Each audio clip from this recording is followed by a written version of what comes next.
E hoje vamos trazer então a parte introdutória desse livro. Eu vou ler com vocês Eclesiastes capítulo 1, versículos de 1 a 3. Versículos de 1 a 3. Prestem muita atenção, essa é a palavra do Senhor. Palavra do pregador, filho de Davi, rei de Jerusalém. Vaidade de vaidades, diz o pregador.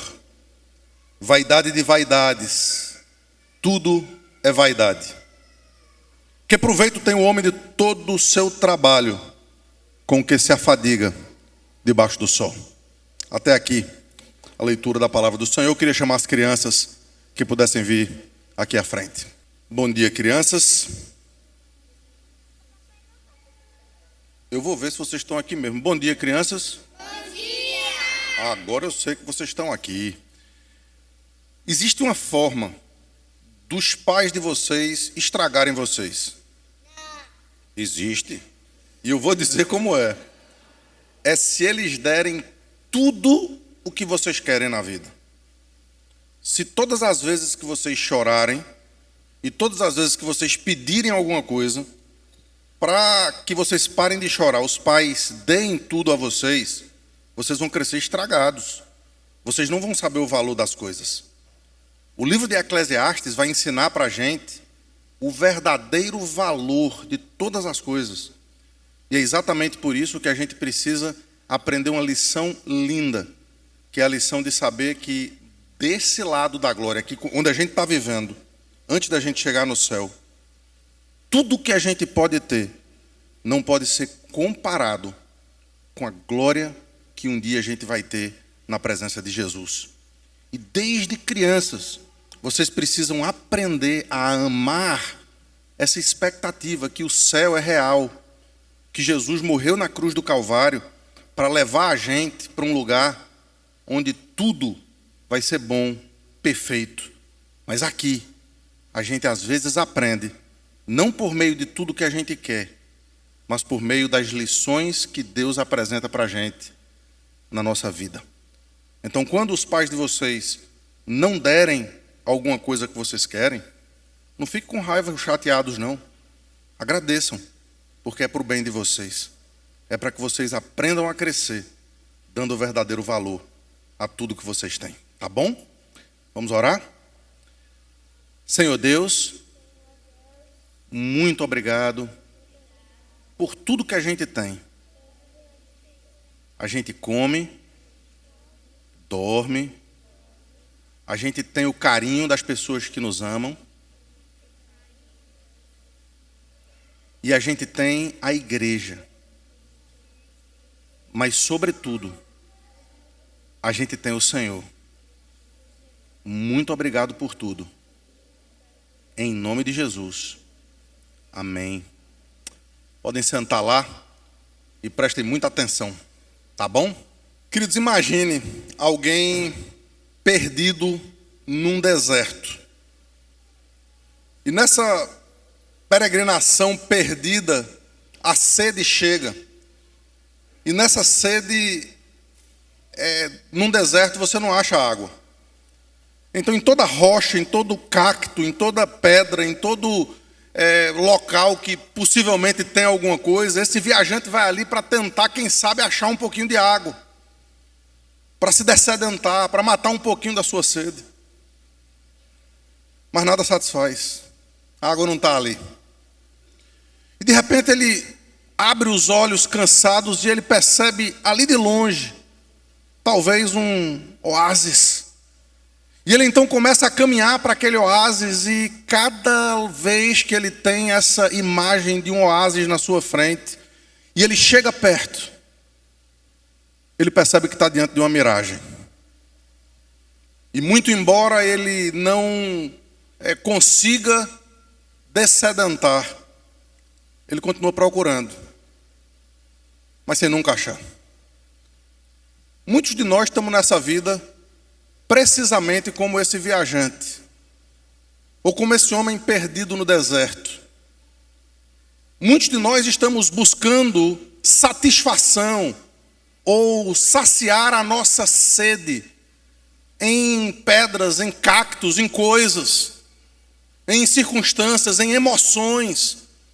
E à medida que o tempo vai passando, a gente vai percebendo, queridos, que nada preenche o vazio que continua ali no nosso coração. Muitos estão vivendo precisamente como esse homem. Nada é suficiente para satisfazer. Dinheiro, poder, sexo, casamento, esposa, filhos. Alguns até tentam se satisfazer na igreja, na instituição. E à medida que o tempo passa, a gente percebe que esses prazeres, comida, bebida, realizações, estudo, nada satisfaz completamente o coração do homem. Pois bem, 935 antes de Cristo, viveu um homem que conseguiu viver de tal forma que todos os desejos que eu ou você tenhamos no coração foi satisfeito por ele. Ninguém como Salomão teve tanto dinheiro, tanto poder, tantos empregados, tantas realizações. Ninguém que viveu nesse mundo teve tantas mulheres, tanto prazer, tanta comida, tanta bebida. Ninguém conseguiu alcançar os números que Salomão conseguiu. E aqui a gente está diante de um livro de um velho Salomão. Depois de ter experimentado tudo o que a vida podia trazer para ele, chegando em algumas conclusões, que se nós formos sábios e inteligentes, nós vamos chegar bem antes de quebrarmos a nossa cara tantas vezes, por conta de tentar dessedentar a nossa alma com coisas que são tão pueris. Aqui nesse livro ele olha para trás, para a sua própria experiência de vida, e à medida que a gente for caminhando com ele, a gente vai voltar para algumas das suas histórias e algumas das suas grandes sabedorias, para entender como é que ele chega à conclusão de que tudo é vaidade. O tema dessa série é correr atrás do vento, porque é uma expressão que vez após outra vai voltar no livro de Eclesiastes. E que coisa de maluco é essa, né? Correr atrás do vento. Se a gente imaginar a cena, a gente vai ver um cara doido, né? Mas é precisamente assim que muitos de nós, queridos, estamos vivendo. Como doidos. Como gente correndo atrás de coisa que fica por aqui. Como gente correndo atrás de coisas que não são eternas. E as perspectivas de vida e as circunstâncias e, infelizmente, as consequências. Elas são terríveis para a nossa alma e para a vida da nossa família. Talvez você tenha chegado até aqui com algumas conclusões sobre a vida. Talvez você tenha chegado aqui trazendo no seu pensamento algumas questões, algumas inquietações. E nessa luta frenética, queridos, por significado ou por propósito, muitos de nós continuam vivendo incertezas, de miragem em miragem, de pecado em pecado, de satisfação que não sacia, em satisfação que não sacia, sem resposta para os nossos anseios. E é precisamente, como eu disse, que nesse contexto o livro de Eclesiastes se torna tão importante, tão relevante, tão atual para a minha vida e para a sua vida também. Eu queria começar aqui trazendo o tema principal. Salomão, ele teve algo impressionante, que se talvez eu e você estivéssemos e não conhecêssemos a história de Salomão, a gente possivelmente ia pedir coisa diferente. Salomão, no início da sua vida, teve algo que ninguém tem. Não tente esperar isso de Deus. Deus chegou para Salomão e disse assim: me peça o que você quiser que eu vou lhe dar. Veja, que oportunidade.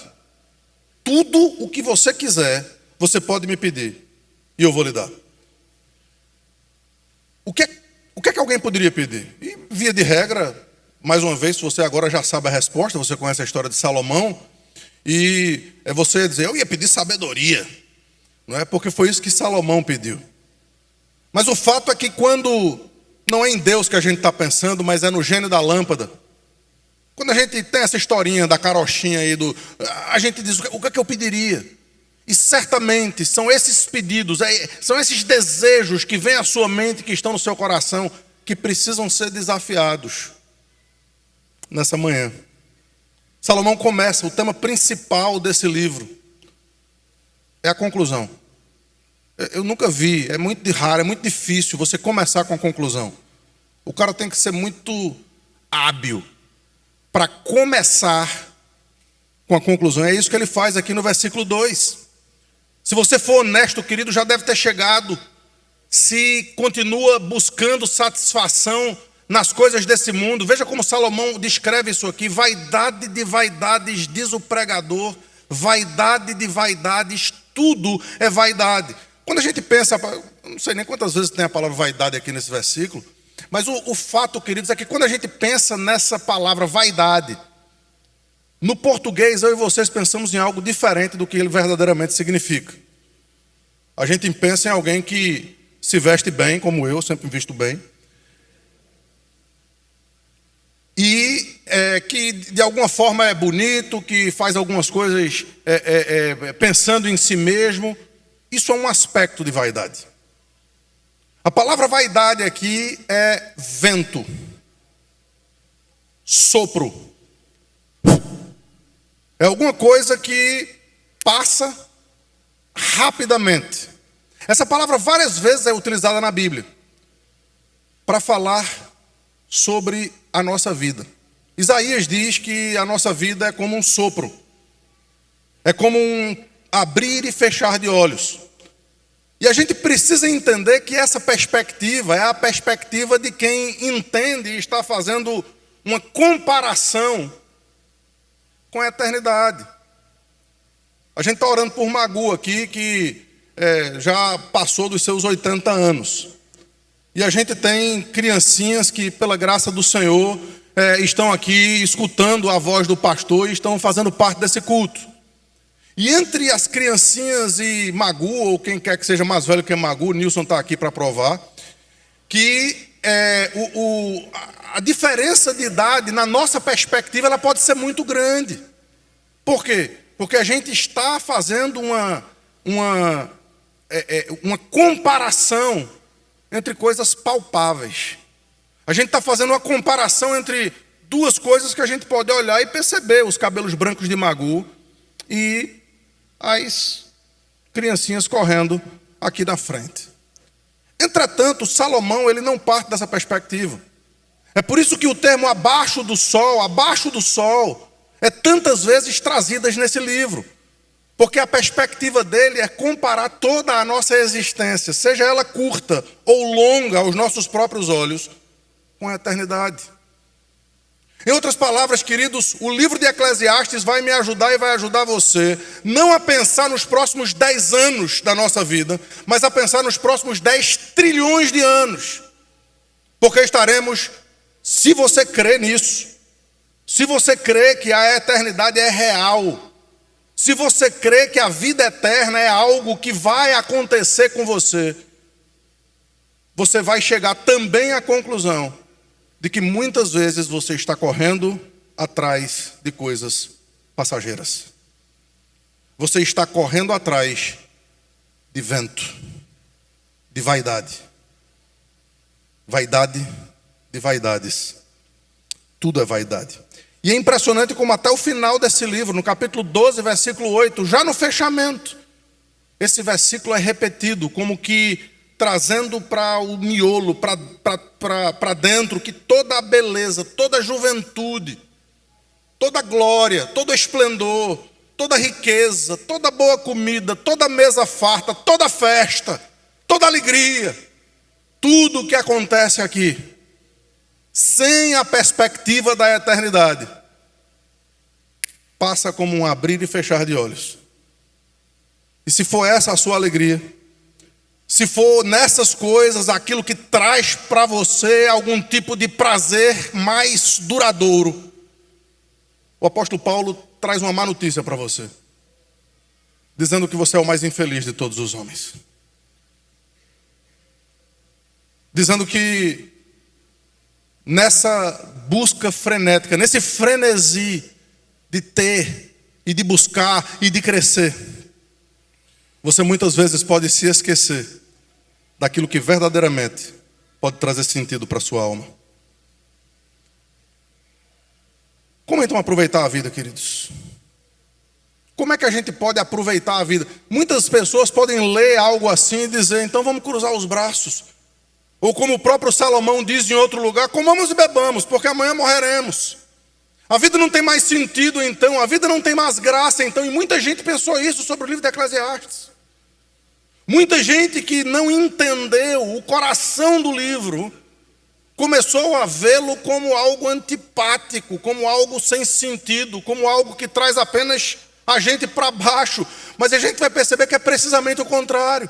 Salomão está nos ensinando que sim, no meio dessas coisas, num simples jantar com a nossa querida esposa, com a mulher da nossa mocidade, num simples passeio, num churrasquinho com os amigos, num passeio de motocicleta, por que não? Nas coisas mais simples da vida, a gente pode encontrar a verdadeira alegria e a verdadeira saciedade, se o fim não forem essas coisas em si mesmas. Mas se o fim for que comamos ou bebamos, façamos tudo para a glória de Deus. Se você parar um pouquinho e ler o livro todo, eu incentivo você a ler o livro todo durante as próximas semanas, você vai perceber, queridos, que o final dele vai dizer que a suma de tudo, de todas as coisas, é que o homem todo, o homem completo, deve viver para a glória de Deus. Esse é o dever de todo homem. Na verdade, a palavra dever nem está no texto. Esse é o homem por completo. O homem, ele só vai ser homem, só vai ser ser humano, criado e vivido à imagem e semelhança de Deus, quando ele entender que o fim principal de sua vida é glorificar a Deus e nele se alegrar para todo sempre. É por isso que, em segundo lugar, esse texto vai trazer uma pergunta inquietante. Depois de chegar a essa conclusão, vaidade de vaidades, tudo é vaidade. Apesar dele trazer isso como pregador de Israel, daqui a pouco a gente vai falar sobre isso. O pregador está dizendo, olha, tudo é vaidade, vocês estão correndo atrás do vento, vocês estão indo atrás de coisas que não vão satisfazer. Lembrem-se de que ele tinha autoridade para dizer isso. No livro de Eclesiastes ele vai trazer uma lista de coisas que ele fez. Ele vai trazer uma lista de realizações. Os jardins suspensos da Babilônia não foram tão bonitos quanto os palácios de Israel, construídos por Salomão. Os açudes que ele fez, e todos os cavalos, e todas as riquezas, e todas as glórias, e todas as mulheres, 1000. Cara maluco, 1000. Tudo o que pode, talvez, trazer algum tipo de satisfação, está encharcado nessas páginas aqui, para que ele possa dizer essas palavras e terminar com essa pergunta. Uma pergunta sincera, mas inquietante. Versículo 3, olha aí. Então, que proveito tem o homem de todo o seu trabalho, com que se afadiga debaixo do sol? Para quê? Você está vivendo, trabalhando, suando, chorando. Qual é o sentido e qual é a razão de você fazer o que faz? A gente lê um salmo aqui, queridos, o Salmo 127, que fala sobre o homem que teme ao Senhor. E num dos versículos desse salmo, o mesmo Salomão diz assim,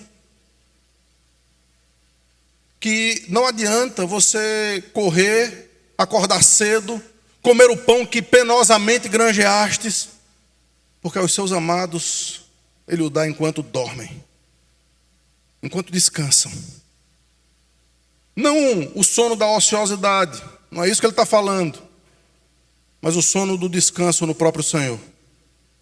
De saber que aquele que começou a boa obra é aquele que vai completá-la até o dia de Cristo. De saber em quem temos crido e estarmos certos de que Ele é poderoso para guardar o nosso tesouro até aquele dia.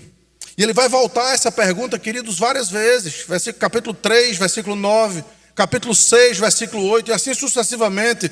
Que proveito para quê? O que é que adianta? E eu já posso ouvir na mente e na boca de muita gente essa pergunta da forma mais sincera possível. Os discípulos fizeram isso. Quando Jesus ele falou algumas coisas sobre como é o casamento, sobre como é a vida, como são as coisas desse mundo, os discípulos disseram, então não convém casar, então é melhor não fazer nada, então é melhor cruzar os braços. E Jesus diz, não, deixa eu explicar para vocês. A conclusão não é essa. A conclusão é que a gente precisa tirar dos nossos olhos as vendas, tirar dos nossos olhos a visão turva de que as coisas são simplesmente como elas parecem ser debaixo do sol. Muitos podem ler essas palavras e tomar conclusões muito rapidamente. Mais uma vez, ele não está dizendo para cruzarmos os braços e esperar pelo céu. Tem uma música que a gente cantou há algum tempo atrás, né?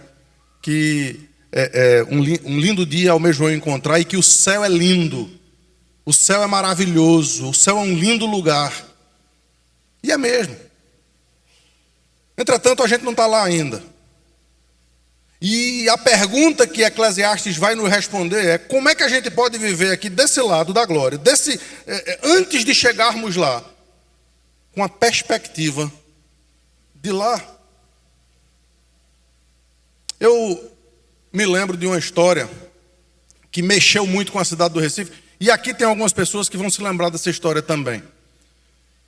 Tem um primo querido chamado Aziel, e ele tinha 3 filhas. E uma dessas filhas, chamada Rafa, ela era dentista, tinha 21 anos de idade, uma menina linda, uma menina viva, feliz, animada, alegre. Foi assaltada na cidade do Recife e recebeu um tiro nas costas. Cheio de vida, cheio de planos, cheio de perspectivas. Aquele tiro fez com que ela fosse para o hospital e, evidentemente, a cidade se comoveu. Era Globo, era SBT, todas as redes possíveis estavam lá para descobrir o que era que estava acontecendo. E chegou um boletim médico que trouxe pavor para todo mundo. Ela vai sair dessa, mas ela vai ficar tetraplégica. Ela não vai ter mais mobilidade. E a verdade é que o tiro bateu num lugar, num nervo específico que vai ser muito complicado a sua vida. Tristeza e muita comoção. E de repente, alguns dias depois, 3 para ser mais preciso, chegou uma outra notícia de que ela não ia aguentar. E naquele dia, Rafaela foi promovida para a glória. Minha prima. Evidentemente a gente estava muito triste. A gente, já faz alguns anos, a gente preparou ali o local para o enterro e as pessoas começaram a chegar. Tinham mais de 2.000 pessoas na igreja. Nunca vi aquela igreja tão lotada. Primeira igreja do Recife, onde o pastor Augustus era pastor. E eu falei alguma coisa, os pastores disseram algumas palavras e de repente a palavra foi para Aziel, o pai de Rafaela. O que é que ele podia falar? O que é que eu falaria se isso acontecesse com uma das minhas 2 filhinhas que estão aqui me olhando? Eu não sei. Mas eu sei que Aziel pegou aquele microfone e disse: eu só tenho motivos de gratidão a Deus. Por 21 anos, Deus me deu a oportunidade, o privilégio e a honra de conviver com algo que não me pertencia. Era dele. E eu nunca vi o texto de Jó ser citado com tanta propriedade, quando ele disse: o Senhor o deu, o Senhor o tomou, bendito seja o nome do Senhor. Eu acho que Aziel é mais crente que eu. Eu tenho convicção disso. Mas aquilo, queridos, foi mais poderoso do que qualquer um dos pastores pode ter falado. Aquilo foi mais impressionante do que qualquer palavra que podia ser dito ali, porque o coração da gente não pode estar nas coisas daqui, nem se as coisas daqui forem as coisas mais caras aos nossos olhos. Nem se as coisas daqui forem aquelas que nós daríamos a própria vida, e devemos dar. Porque a verdadeira alegria e o verdadeiro amor não está debaixo do sol, porque abaixo dele nenhum proveito há. Ainda que amemos, é possível que um tiro ponha fim em todas as coisas. É por isso que Jesus vai dizer lá na frente que a gente deve construir o nosso tesouro não onde a traça ou onde o ferrugem pode corroer, não onde os ladrões podem escavar e roubar, mas a gente coloca o nosso tesouro e o nosso coração nas coisas lá do alto, onde Cristo vive. E se nós conseguirmos fazer isso agora, queridos, deixa eu contar um segredo para vocês. A gente não vai deixar de fazer as coisas boas e gostosas desse mundo, não. Mas elas vão ser muito melhores e muito mais gostosas. Elas vão ser aproveitadas de uma forma muito mais leve, porque elas não têm fim em si mesmas. Porque elas não são a razão da nossa alegria. Quando a gente vai olhar um pôr do sol, a gente pode estar do lado de alguém que está aproveitando aquele mesmo pôr do sol e que está se vislumbrando com aquela glória extraordinária e está dizendo, oh, da mesma forma que a gente.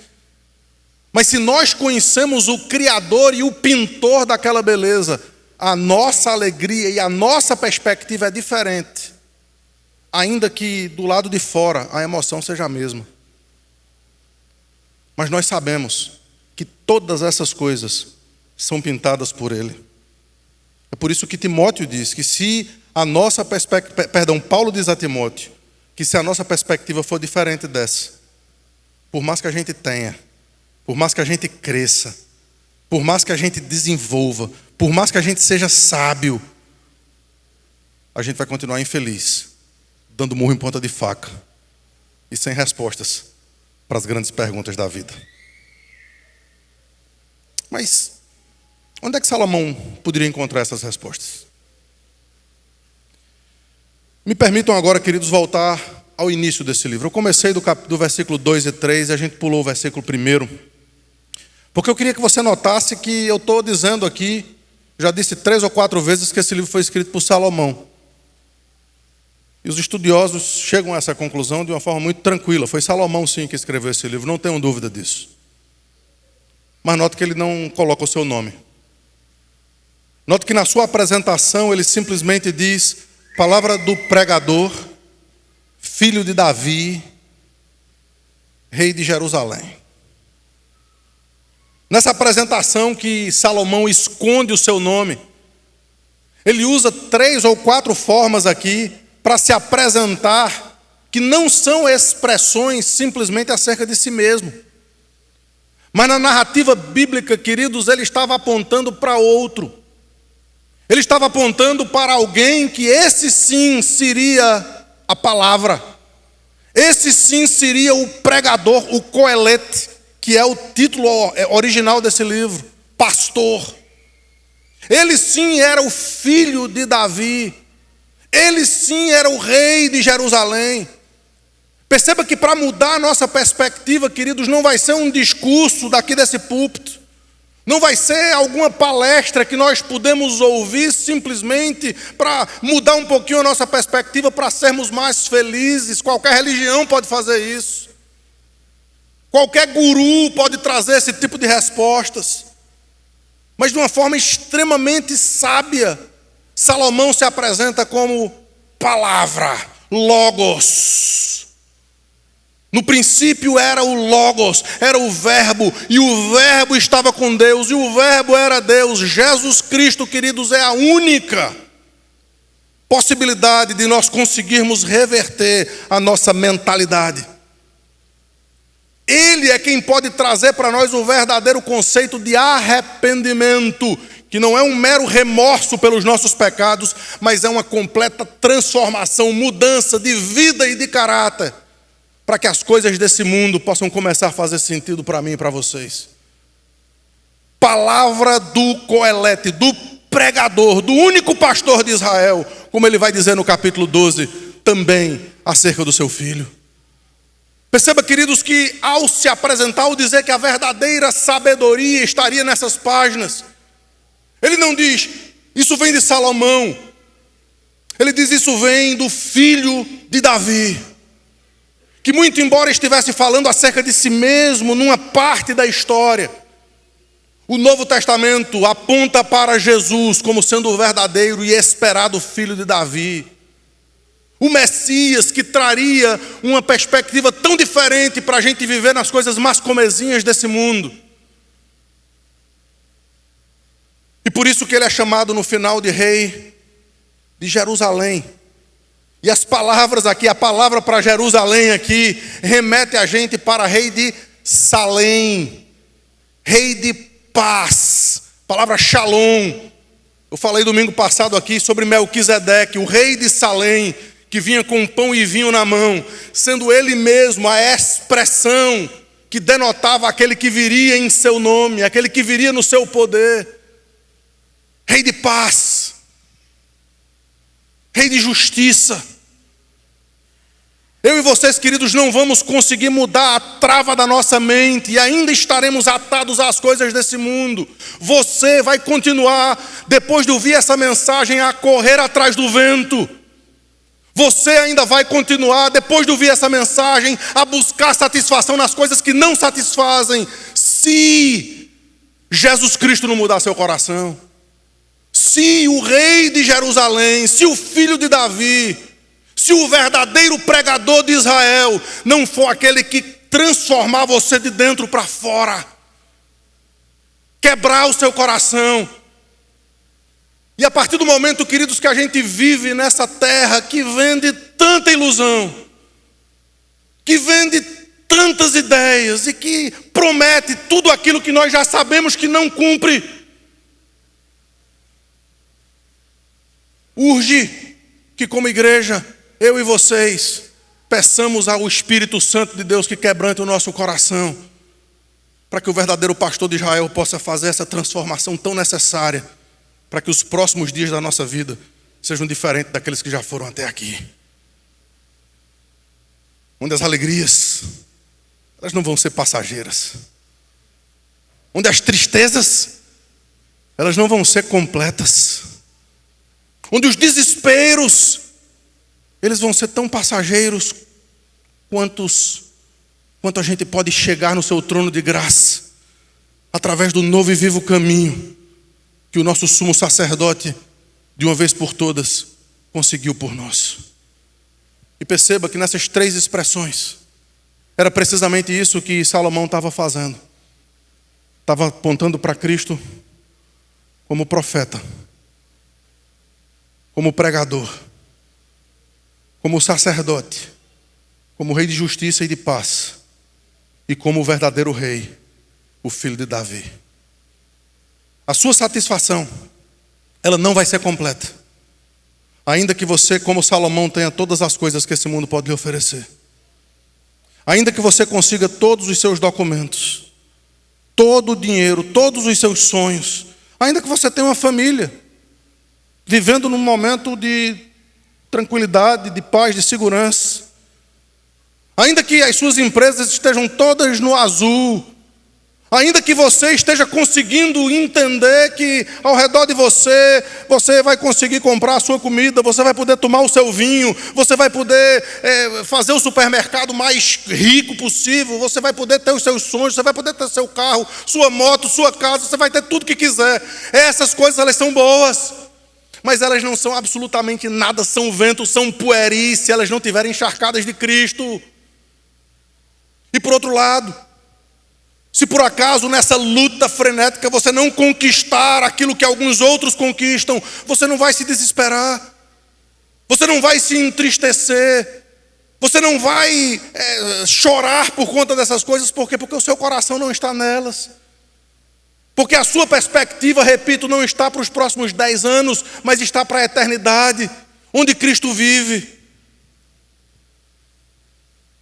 Está num lugar onde nem olhos viram, nem ouvidos ouviram, e ninguém jamais contou para nenhum coração humano o que Deus tem preparado para os seus. Todas essas expressões, queridos, que mostram na conclusão que Salomão se baseou em Jesus Cristo para escrever esse livro.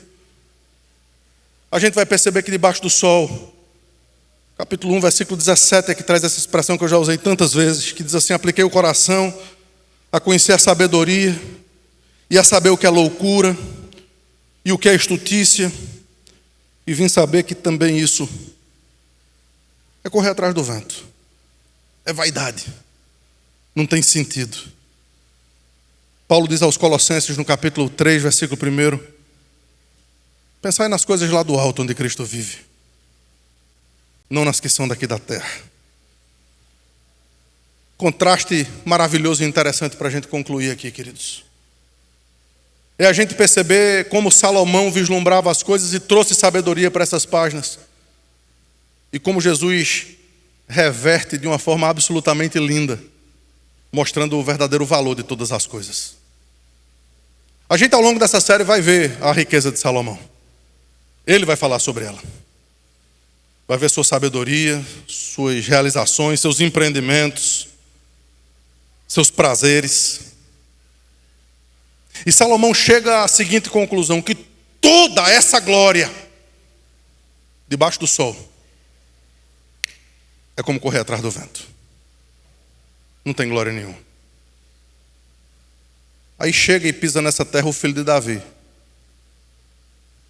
o rei de Israel, o pastor por excelência. E no seu sermão mais conhecido, ele começa a falar sobre uma das coisas mais insignificantes possíveis. Ele olha um matinho, e ele mesmo diz que aquele matinho vai ser arrancado e jogado no fogo, e não tem valor absolutamente nenhum. A gente passa e pisa nesse matinho. Mas aquele matinho, às vezes, ele traz algumas flores e traz alguma beleza e algum perfume. E Jesus olha para aquele matinho e diz que nem Salomão, em toda a sua glória, se vestiu como qualquer deles. Veja, Jesus trouxe uma perspectiva completamente diferente daquela que eu e vocês podemos ter.